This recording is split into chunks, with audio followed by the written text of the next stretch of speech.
Welcome to episode number 258 of eBay the Right Way. Today's date is February 25th, 2026. My guest is Angela in Kentucky. No announcements, so let's get started. Hey everybody, my guest today is Angela. And do you go by Angela or Angie? I usually go by Angela. Okay, Yeah. great. So welcome to the podcast. Thank you for agreeing to come on because I picked you out from the post on the Facebook group. Okay, thank Um, you. so how are you this morning and where are you? Well, I'm doing good this morning. I am actually in South Central Kentucky. Oh, Um, we tell people we're about halfway between Louisville, Kentucky and Nashville, Tennessee. okay, And the town is Glasgow. okay. And I live about 10 miles out of town. And have you been there very long? I've lived here for a little over 30 years. So, yep, Okay. it's been a while. It's been a while. Okay, good. That is beautiful country. I've driven through there, so Yeah. yeah, it's beautiful. Lucky you. So we'll talk a little bit about where you get your things to sell and all of that. I like to start off with a little bit about your eBay history and what got you started and when that was. Well, I've actually had an eBay account since I wrote down some notes, 2003. I didn't start selling until 2023. Oh, really? Right. Me and my husband had planned retiring a little bit earlier. I retired actually in 2019, Mm-hmm. and we decided to do some major hiking, which we've been avid hikers for years, but we decided we were going to hike the Appalachian Trail. Oh, And we eventually got it done. It took us a little while with COVID and everything else going on, but we finally finished it.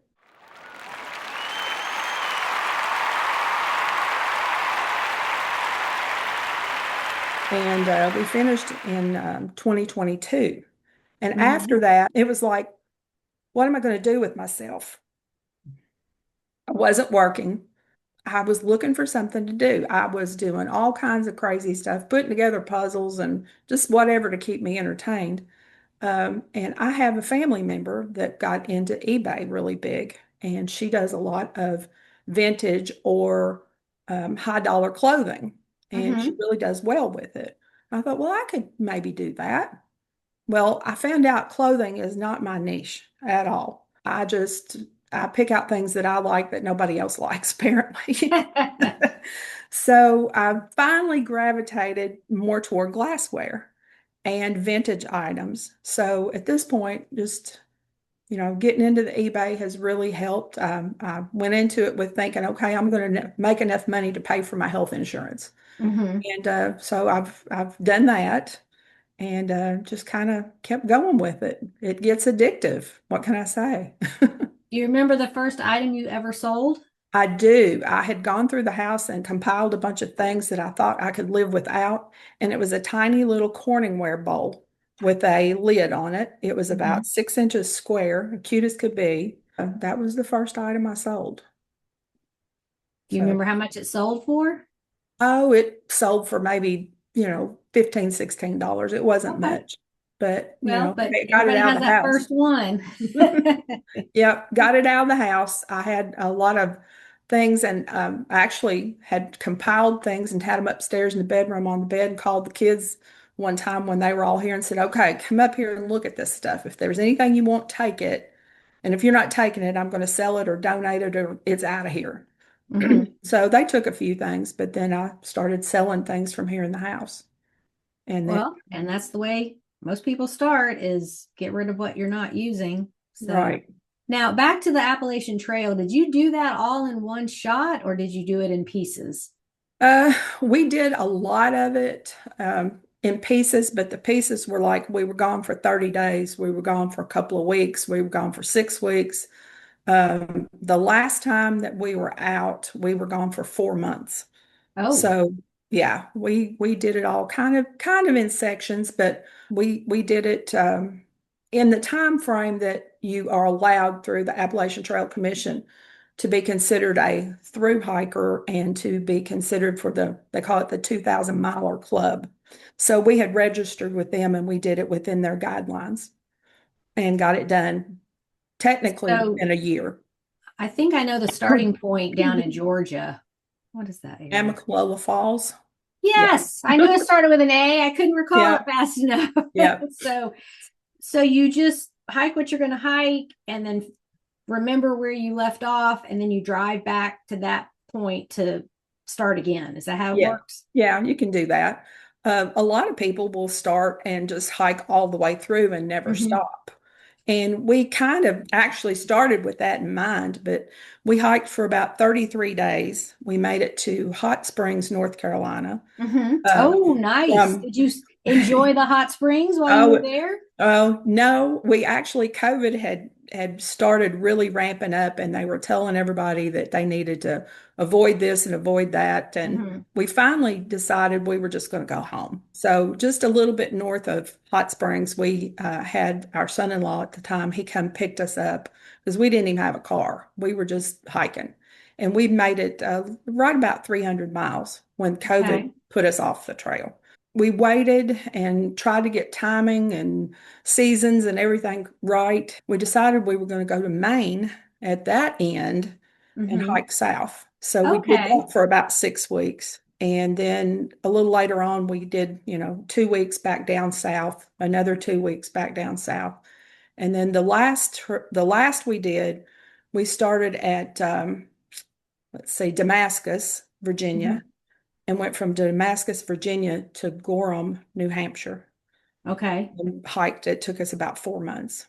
Okay. So yeah. Well, back to the hot springs. I know in that area, I haven't been yet, but I was going to go, but then Helene Yeah. kind of ruined a lot of these places. But they have, I don't really want to call it a spa, but it's more like a campground and with Hmm. cabins, and they have these hot tubs over the springs. So Mm, the water coming into the hot tubs is the mineral water. It's not right. really about the jacuzzi part of it. It's about the mineral water part of it. And they have, like a cabin with the hot tub on the porch, and you just soak in that mineral water and it just does wonders for your body. Yeah. So It I it would I have hate to. to. What's that? It would have to help. Yes. Oh yeah, yeah. So I was looking at that, and they're rebuilding still.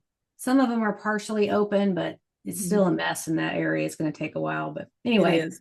We were Uh, so fortunate to get through that area before Helene hit. okay, We good, look good. back and see places and we're going, oh, we were there. It was beautiful. And maybe it'll get back to that way sometime. Eventually, they'll get it fixed. Now, did you watch the movie A Walk in the Woods with Nick Nolte, and who's in that with him? With It that was at the end. Robert Redford, wasn't it? Yes, Yeah. yes. And Yeah. they're hiking and they're starting at Amicalola Falls at the Oh, resort there. yes. Like, I know, I saw that. So Yeah. Nick Nolte's voice kind of gets on your nerves. But Yeah. so Yeah. have you seen that movie? Yes. Yes. Yeah, that's got to be inspiring for anybody who wants to walk the trail, hike the Well, trail. yeah. I Uh, know we came on to talk about eBay, but well, I mean, I we're can, real people with lives too. So yeah. If I can, I don't know, you can edit it out, I guess, if I'm not allowed, but can I shamelessly plug that after we hiked the trail, I wrote a book about it. you So certainly can. that was what kept me busy for a little while after we hiked was writing. And then when I got that finished, I was just at a loss for what to do. Hmm. So So did you just like self-publish or put it on Amazon, or I how are self you? I did self-publish through Amazon, Hmm. and I had kept a journal of our day-to-day hiking and things we saw and places we went and different things. So I relied on the journal and a lot of the crazy things that happened, shall we say. There was a lot of funny stuff that happened. It was an experience, and So writing the book was also an experience. So what's the name of your book?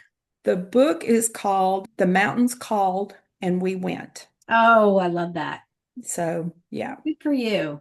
Of course you can plug anything. Yeah, this podcast is about the eBay lifestyle, and we all have lives that have nothing to do with eBay. That, we're all Yeah. real people Yeah. in real lives. So, And I have sold a couple of my books on eBay actually, oh, so that really? was Okay. helpful.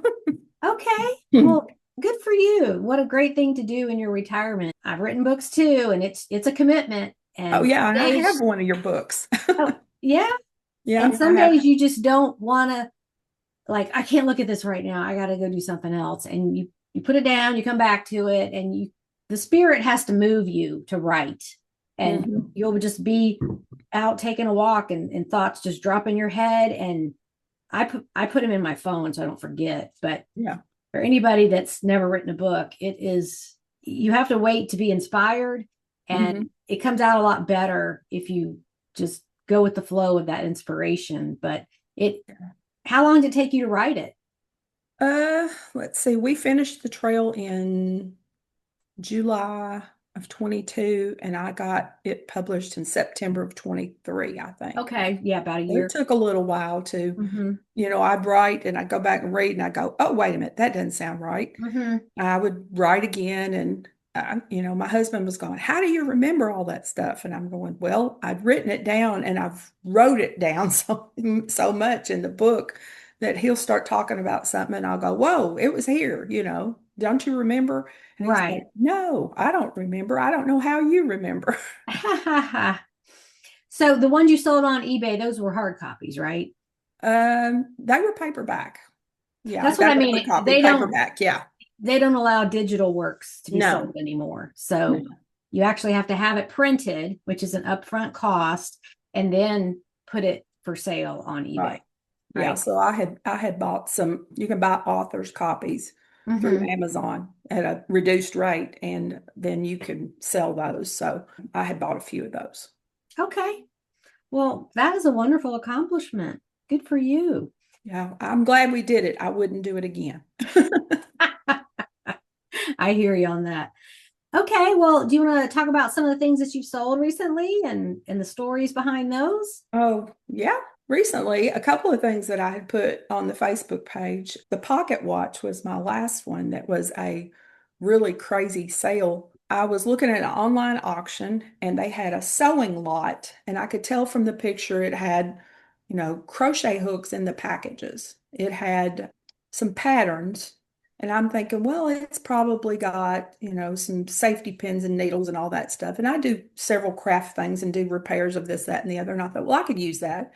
Didn't have a bid on it. So I put Mm-hmm. $2 on it, was which their minimum bid. I got it, got home, started going through it, and found this pocket watch that was gold plated, but it was just the case. And it was called a hunter case. And it's double hunter because it opens from both sides. Mm-hmm. And I started doing comps on it, and I'm like, no way, no flipping way is it worth that. So I posted it for $200 and Mm-hmm. it sold within 10 minutes. Oh, really? Yes. So that's probably the one that has just bowled me over here lately was that one. So And how much did you pay for that? $2. So your return was like 100 times your investment. Yes. I love that. Yeah.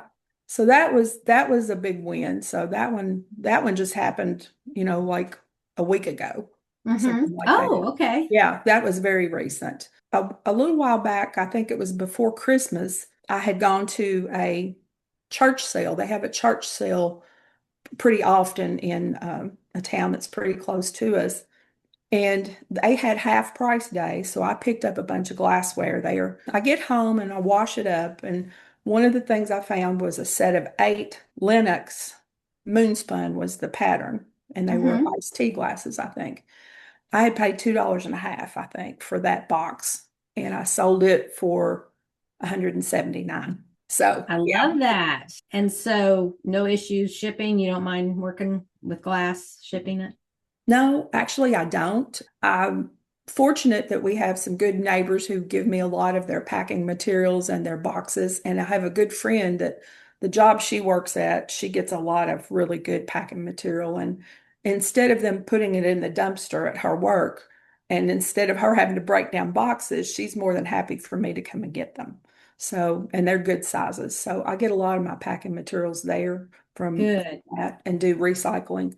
But I don't mind the glassware. A lot of people shy away from it. You just have to learn how to do it, I think. Mm-hmm. I've packed a set of 12 in Mm-hmm. not too long ago, also. I think it was back before Christmas. And this was a unique one. I found a set of, it was called Bexley Crystal champagne glasses. There were 12 of them. I gave $1 a piece for them Mm-hmm. at one of the little thrift stores. And I comped it in the store and I thought, you have lost your mind. There's no way. And I got home with them and I thought, if I don't pack these now, I'm going to throw them around and they're going to get broken because they didn't have not a spot on them. They were in perfect condition. Well, I sold them. It took about a month or so, I think, if I remember right. I sold them for $249 and I packed them all in one box. And the funny part was they were made in Bexley, Ohio by Okay. the glass company that was there like in the 40s, 50s. And the person that bought them was from Bexley, Ohio, and I shipped them back there. Aha. So that was the neatest thing that I've come across as far as shipping and where it went. And I've heard you say before, I like to know why someone gets this or where it goes or what they're going to do with it. But that one just, you wonder who got it and what are they doing with it. But it went back where it was manufactured. That's what I call a boomerang. It just Yes, goes right back to where it came from, like yes, maybe 30 exactly. years later or Yes, however many years. Yeah, I always look at where things go. I'm just fascinated. It's just a curiosity about who is this person that bought it? What are they going to do with it? Why do they want it? Why did they go on eBay to buy it? It's just like, what's the story? yeah, yeah. I sent something, I don't remember what the item was, but it went to, the address was Hot Springs National Park, and then it had the zip code, and it was, Hmm. Arkansas. And I actually messaged that person and was like, well, did you buy this for the park or was this for your own personal whatever? And the guy did reply to me and he said, no, actually, this is my address. I live in an area that is considered part of the national park, but I'd never seen an address like that. So I just had to ask on that one. Yeah, like the park rangers, or I've had packages go to campgrounds. And in fact, back to the Appalachian Trail, at one point, I was selling food products on Amazon, and I Mhm. always looked where things went. A lot of them went to military addresses. I'd look it up, and it's an aircraft carrier or even a submarine. But at one point, it was to one of the stops along the Appalachian Trail. So I learned at that point that people who were doing it in one shot, maybe, or in long segments, they ship things ahead to themselves. Yes. And so this was like beef jerky and backpack kind of foods. And I just was like, well, isn't that smart? That is a great use for Amazon. You don't have to bring everything with you. You just have it sent ahead of you so it's there. And now everybody's got a phone. And if you have cell service, you could go on your phone and be like, okay, we're going to be at such and such in 4 days. Let's send our supplies ahead. And Yeah. this was like, of course, people plan their trips like this, but I've never done Yeah. anything like that. So it didn't even occur to me that's what people are doing is having their supplies dropped ahead of them on the trail. And I just thought that was genius. Yeah. Yeah. You can actually order from Amazon and have it shipped to a post office. And there's Hmm. a particular way to label it that it's hold for AT hiker and then your name on it. And they will hold it Okay. at the post office for like, I think if I remember correctly, it's like they'll hold it for 30 days. So if you don't know Okay. exactly what day you're going to be there, just get, as close as you can, make a good guess, and it should be there waiting for you. I mean, what an industry to pop up around hiking. Hmm. Yep. It's just fascinating to me. I keep using that word, but it really is how people coordinate this. and how they use the services out there to make it all work. And I'm sure there's probably some book you buy when you're going to hike the trail and it tells you all this stuff now, but I was like, oh, I never would have thought of that. Yeah. Yeah. There's guides out there, and there's also apps that you can get that give you a lot of information, like the postal addresses and all this stuff, and the names of whatever vendors are in town for outdoor stuff, outfitters, or anything. So there's a world of information out there available. And I know that people listening to this are like, oh, that's great. I was thinking about doing that. And now I know whatever the information is in these podcasts is useful to people. I get emails all the time of, oh, so your guest so-and-so talked about this. And can you put me in touch with them so I can ask them more questions and things like that? So yeah, this podcast just goes where it goes. So do you have any more items you want to talk about? I've got a couple of them that were just kind of weird, and it's been a while, so I don't remember.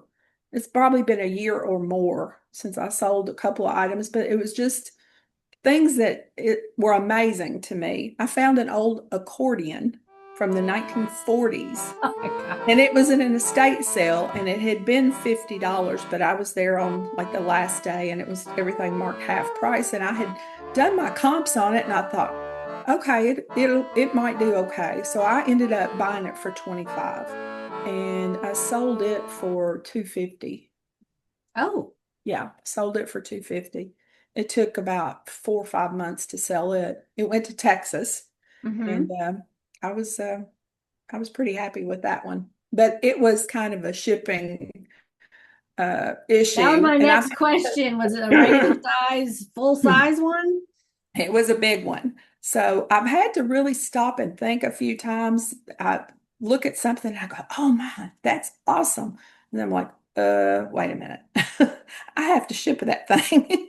So I've kind of learned to walk away from a few things when I think I've really got to work at it to get it shipped. But we do have UPS and FedEx place close by. So I utilize them quite a bit for the larger items. Is Facebook Marketplace big in your area, or are you too rural for that? It is, and I do look at it every now and then. I have bought a couple of things there that I've turned around and resold. And I actually have a nephew that does a lot with Facebook Marketplace, but he's in a bigger town, and he's worked at it for a while, and he's really well established with it.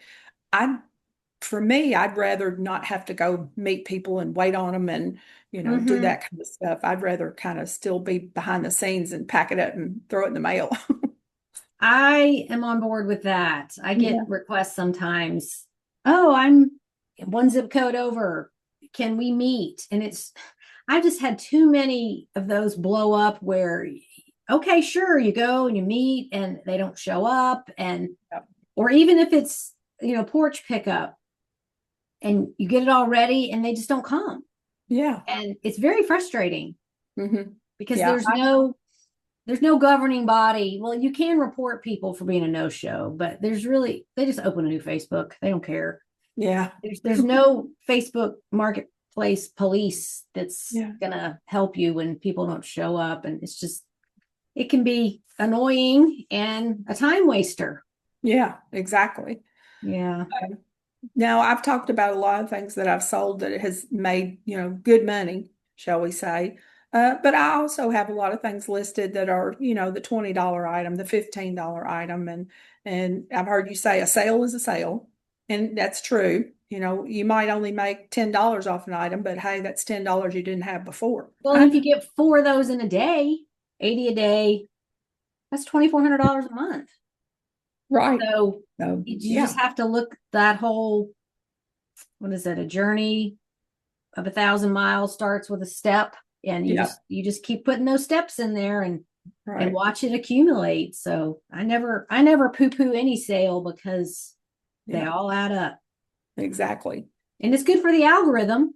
Yeah. Because it likes active stores that sell things, and a $10 thing is a thing. Right. Yeah. I don't think they look at the cost of the item. It's just like you said, a sale is a sale. And there's times I go through 2 or 3 days and don't get much of anything. There's not a Mm-hmm. sale, very few views. And I think, oh, good grief, what have I done to, make this happen? Or maybe I've just got too much junk that nobody wants or whatever. And eventually it's like, okay, it'll break through and I'll sell 4 things in one day. Mm-hmm. So you just never know. Yeah. You have to train how you think about it, train your Mhm. brain, Yeah. and just say, oh, okay, we're in a lull right now. We're in a valley. Yeah. I'm going to keep busy and keep listing and shopping or whatever it is. Right. Keep working on your business, doing what you can do, and Mhm. it always comes back. And it's just the unknown of it's like sitting at a slot machine. You just keep putting money in and pulling that Yeah. arm, and eventually it's going to pay off. Yeah. So, yeah, you just have to have faith in the system. And the better records you keep, the more you can look back and say, okay, yeah, this was a slow time, or I've been here before, it'll pass. And it's not dwelling on what's not happening. It's focusing on what you can do to keep going. Sure enough, it always comes back. You're right. Okay. Just sometimes it gets a little concerning, but I've learned to just let it go and, go clean up my room. That's my Right. time That's to you can always clean up and organize. reorganize your inventory, your shipping supplies, see if you need to order any supplies, and keep busy with it. It's Right. like a farmer waiting for rain. You know it's coming, you just don't know when. Right. And as humans, we like predictability, Yeah. and that makes us feel safe.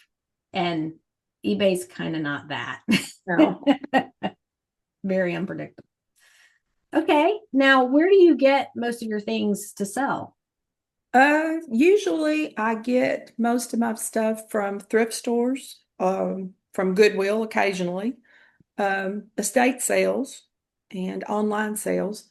We have a couple of estate sale companies that are local that they cover, pretty much the whole area. And I don't know, estatesales.net. I've got Mm-hmm. the app downloaded and I'll look at those. And then one of our guys that does the sales, he also posts his sales to Facebook and does Okay. some live stuff and walks through and videos what's selling. And you'll see a lot of his stuff there that you don't see in the app when he advertises. So I'll Okay. look at those and decide if I want to go to their sales. And they're wonderful. If you're there on the last day and they're just trying to get rid of stuff and they've seen me enough, they know me. So they're like, okay, you can have that. Here comes the leftover lady. Yeah, exactly. I actually did that one day a couple of weeks ago. It was Christmas glasses and Christmas sales. It's crazy. I sold a set of Christmas glasses probably 2 weeks ago. Christmas sells all the time for me. Mm-hmm. So these were the like the Libby stemmed glasses. Mm-hmm. And I saw a bunch. They were up in a cabinet in the top. People don't look up sometimes. Right. Especially us And short people that and I went and got the guy and I said, you see all those up there? How much would you take for all of them? And I knew there was a bunch because I'd stood back and looked and counted. He said, I'll take $5. And I said, sold. I got 32 glasses. wow. So then I was like, oh Lord, what have you done? You've got to pack those up somehow and take them and put them in the car and get them home. So I got those done and I turned around and looked, and then there was more Christmas stuff. And I've sold those kind of glasses before. And I thought, oh, geez, I can't leave them. So I go Mm-hmm. get the guy again. I bring him back. There's all these glasses and a stack of plates. And I said, how much you want for all that? He says, I'll take $10. I said, okay. So, I do a lot of that with the estate sales. We've got a couple of online auctions around that are local. I'm bad about going in and sorting what their listings are and seeing what does not have a bid. I can sort it, Okay. and if it doesn't have a bid and it's coming up, this sale's over tomorrow. A Mm-hmm. lot of times you can do the minimum bid and you'll get those items. Right. So that's kind of what I did with the sewing lot. There was no bid on it. And so I got that. So I like to look at those. So is it on a major site like Hybid, or is it just their own site? It's I always get it backwards. It's a pro bid. I So always it's a get it backwards. site with a whole bunch of different Yes. listings. It's not just this one company. Right, it's a pro bid, and they have various auctions on there, but we're just lucky enough that there's about four of them in this area that post to that site and do their auction on that site, so I Mm-hmm. can look at them. But I go in, like I said, sort them. You can sort them, by highest bid, by lowest bid, and you can search, if you want to look at glasses, sets of glasses or whatever. So I kind of go in and tag things that my first run through is I tag things that look interesting, then I go back and look a little closer. And then, Goodwill. I have found a few good things there, but they're pricing themselves out of business for It's me a getting lot of harder and times. harder. I know. I had to change what I'm looking at because the clothing is so expensive, is Yeah, getting so expensive. yeah, So you just have to zig when other people zag kind of thing and find items that are lower priced yeah, and they're easy to find. It's right. repeatable almost like glassware and dishes and things like that. What kind of prices do you see at your Goodwill? Oh, the clothing is crazy. I mean, a jacket, just a simple little jacket, 11.59. Oh, Most of the shirts, blouses are, like 5.99, 7.99. mm-hmm. You just can't really make any profit on something like No, you that to can't. turn You can around and find good sell it. stuff for yourself. Well, yeah, yeah. There's a couple of times I bought things for myself and thought, okay, this will work for me, but I couldn't. I'm not going to resell it. I'll probably wear it a few years and donate it, but I'll get some good out of it. But the glassware, they tend to think if something is dirty or looks old, that it's really not worth anything. So they tend to price those pretty good. I find a lot of things priced 99 cents or 59 cents sometimes for a smaller glass. If it's dirty, that's what I look at. Because if it looks like it's been out in the barn, okay, it could be a diamond in the rough. So a lot of times you And can bring those people things like, home and wash them. yeah, and people like the rustic look. Hmm. That's very popular with home decor, restaurants, coffee shops. They want it to look a little beat up. Yeah. So I don't know if you saw that post I put on the group a while back about the knobs.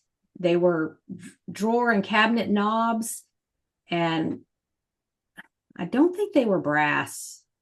They were a dark color, whatever that is. And it was like 60 of them. And I thought, and they did have the green patina on them. And I asked the group, should I clean these? Because that was going to be a project. And Right. getting in all the grooves. It had this very pretty flower design on it, but it had all these grooves, and like you'd have to get a toothbrush and get in there with your cleaner. And I didn't want to. That just was a big job. And most people said, just leave it the way it is. People want Mhm. it that way.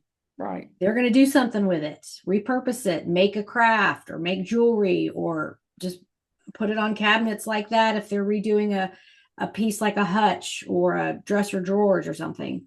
Yeah. And sure enough, they sold in a couple of weeks for, I think, my asking price. And that convinced me you don't have to clean Mhm. everything. Some of Yeah. us get sort of OCD and we want it so clean and pretty and shiny, but it's time and Yeah. effort. Yeah. And yeah. I've sold some silver plate things, actually. I know sometimes you kind of get hung up in that, but the more ornate it is, the better. And some of the patina, there is some that's called a rainbow patina. And if you were to try to clean it, you would ruin it. So yeah, I understand Mhm. there's some things you just leave it alone, post it and let it go. And if it's a collector, let them clean it if they Yeah. want and potentially ruin it. Like, Yeah. just sell it the way it is and get what you can get. Yeah. Don't be OCD. And that's me. I want everything to look as presentable as possible, because part of it is your competition on eBay. You want Mhm. your listing to look better than your competitors. So at Right. least it gets clicked on and looked at.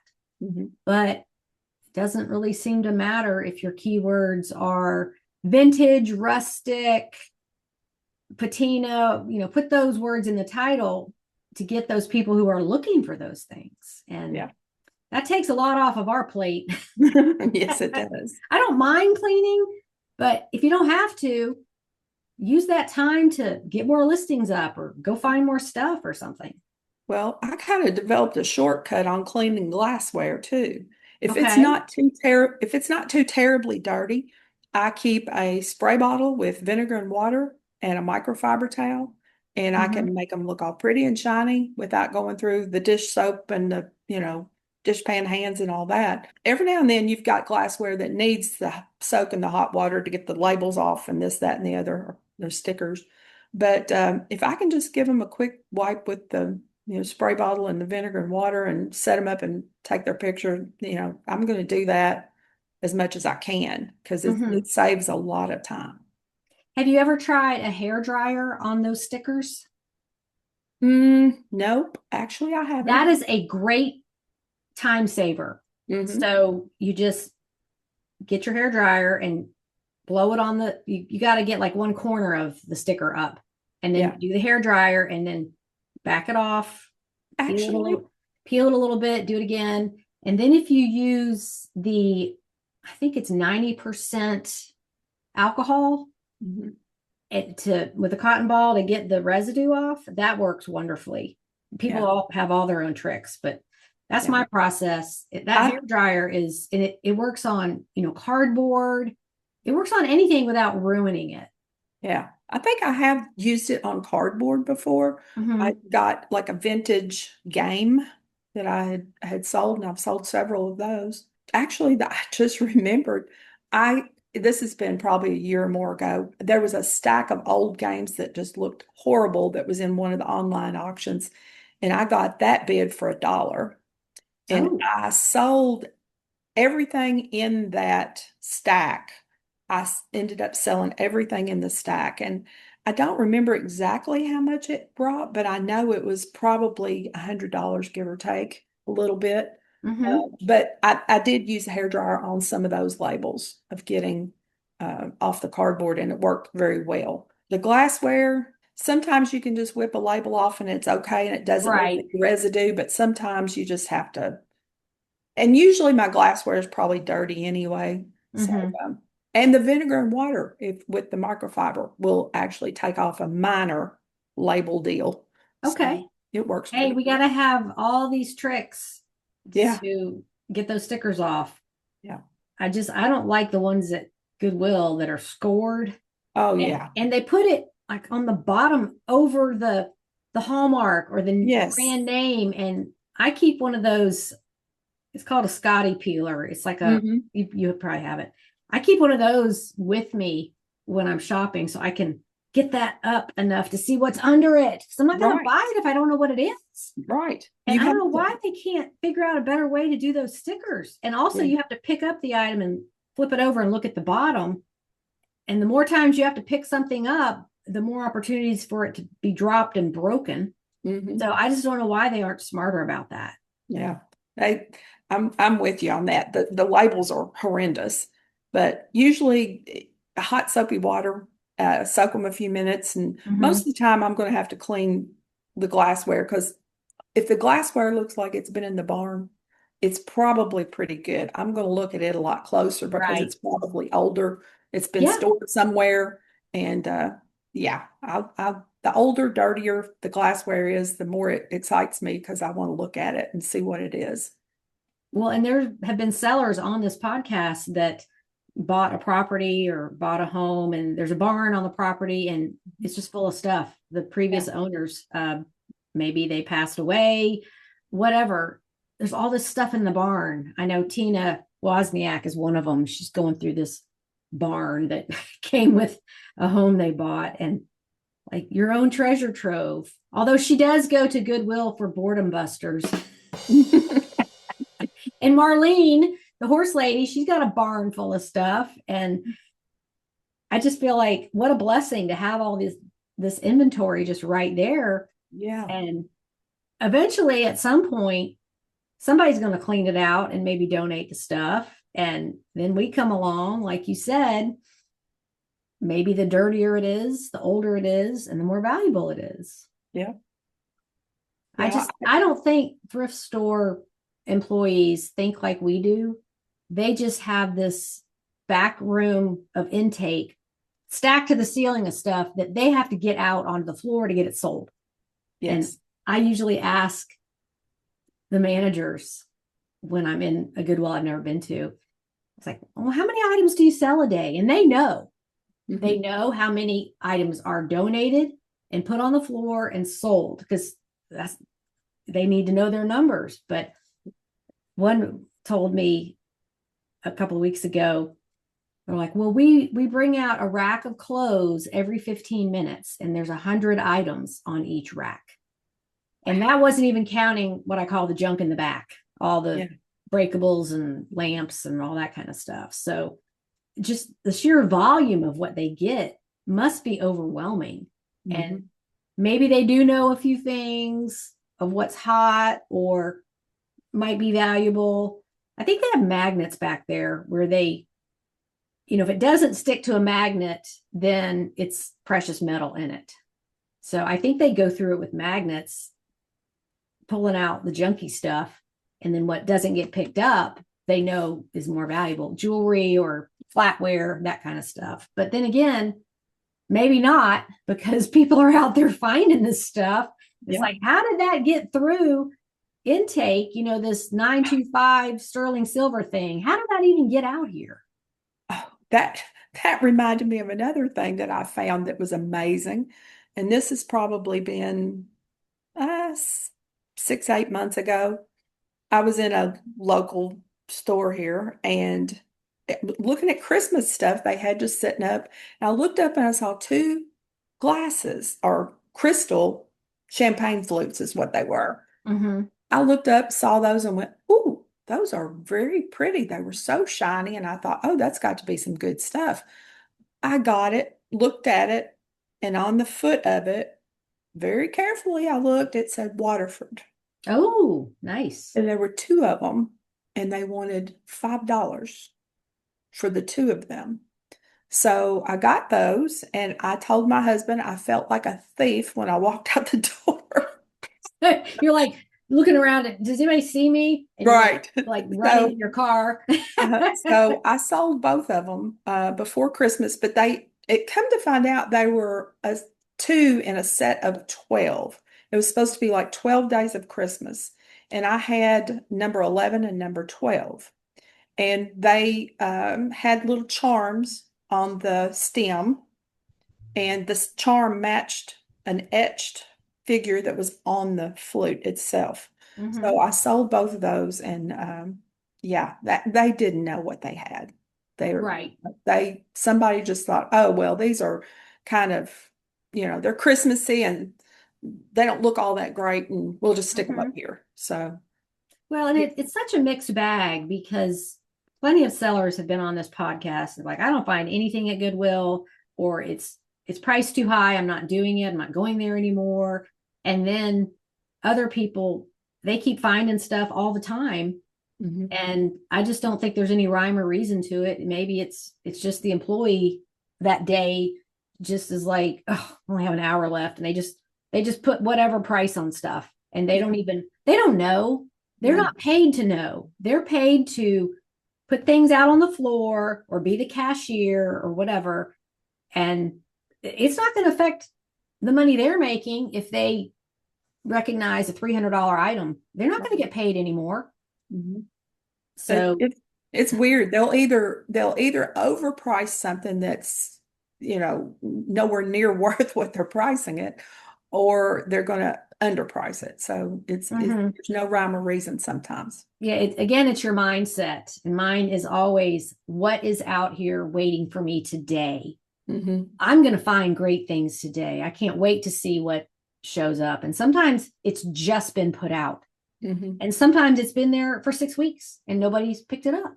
Yeah. So I think if you go in with the attitude of abundance and, the thrifting gods, put those things in front of me today.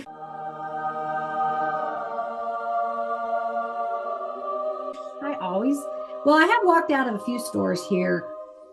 It was senior day. It was too congested in there. There was no carts, and I'd start looking, and I'm just like, yeah, I'm just not feeling that vibe. Sometimes I'd rather go on not senior day and pay a little bit more to have a better shopping experience and not be overwhelmed and anxious with so many people in the store. Yeah. I don't like it when it gets too crowded. I'm just like, ugh, get me out of here. I get claustrophobic if I'm just I guess too crowded and just too It's just don't like anxiety bumping into producing. people and stuff like Yeah, yeah. that. It's like this is not, I want my business to be fun. And if it's too, it's like shopping on Black Friday when people used to beat each other up and, you know, Yeah, just to get the exactly. stuff. And I don't want to do it that way. I Yeah. want a enjoyable, almost meditative experience of looking and thinking. And you can't do that when the store's all crazy. So Yeah. now, you mentioned your husband. Does he help you with the business? Well, I have given him the title of VP of Shipping and Receiving. Okay. So he helps with it quite a bit. He'll put things in the car for me if I'm packed up things going to go to the post office.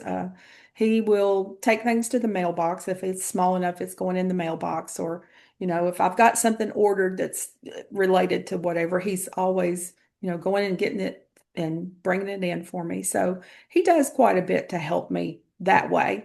And he was kind of a reluctant participant at first because he thought, I thought you were supposed to be getting rid of things here in the house, not bringing more stuff in. And so once he saw that I had some really good sales, though, he's kind of been like, are you going shopping today? Or, if I've been, he goes, did you find anything good? So he's gotten where he's a little more supportive of it than he was in the beginning. So, Mm-hmm. but he's very helpful. Good. Now, you mentioned being retired. What kind of work did you do before you retired? Well, I was a nurse. I graduated nursing school in 1984, Okay. and I worked in healthcare for a little over 35 years. Oh. Um, I did a little bit of everything from working as a floor nurse to eventually I worked my way into a more administrative type position. In the last several years, old floor nurses burn out pretty quick. The Mm-hmm. legs don't hold up all that well, Mm-hmm. and your body just kind of gives up after a while. The last several years I worked more in an office setting Okay. and that type of thing. But yep, about 35 plus years in And healthcare. so you retired before the whole COVID thing? Yes, I Ah. retired in December 2019. And Oh just gosh, right right when it about that started. time, I was never so glad to be out of it Mm-hmm. because it was such chaos in healthcare. And even in the administrative job that I had, I worked in risk management. Mm-hmm. And it was horrendous. My coworkers that I left begged me to come back and help. And I'm like, no, I can't do it. We're going to go hike.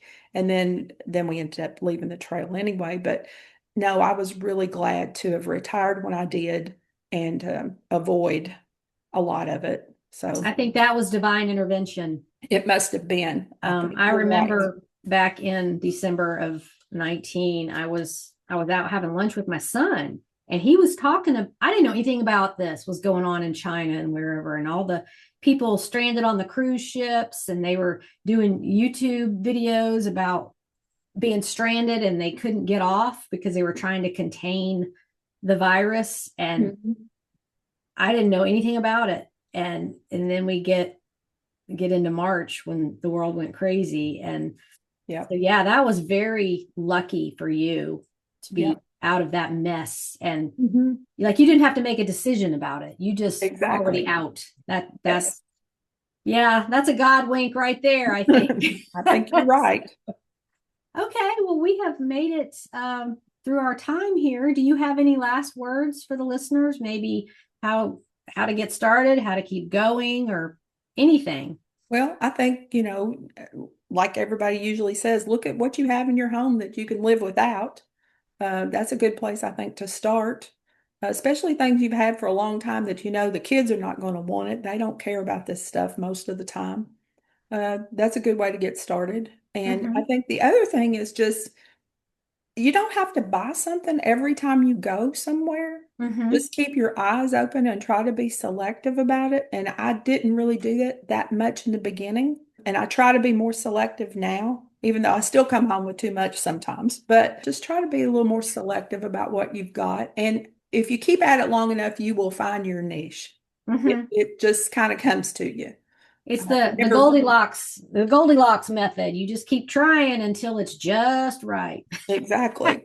I think I would have never dreamed that I loved looking for glassware and packing glassware. I would have thought, yeah, that's just crazy. But that Yeah, seems so to many be, guests and other sellers have said, just do what you love. yeah, And it for you, I guess it's more of a hobby. And as far as the glassware and all, I think the people who are working a full-time job and then doing eBay on the side, or oh maybe yeah. they're a mom with 5 kids or Hmm. whatever it is, like they are structuring their business so they can ship things quickly.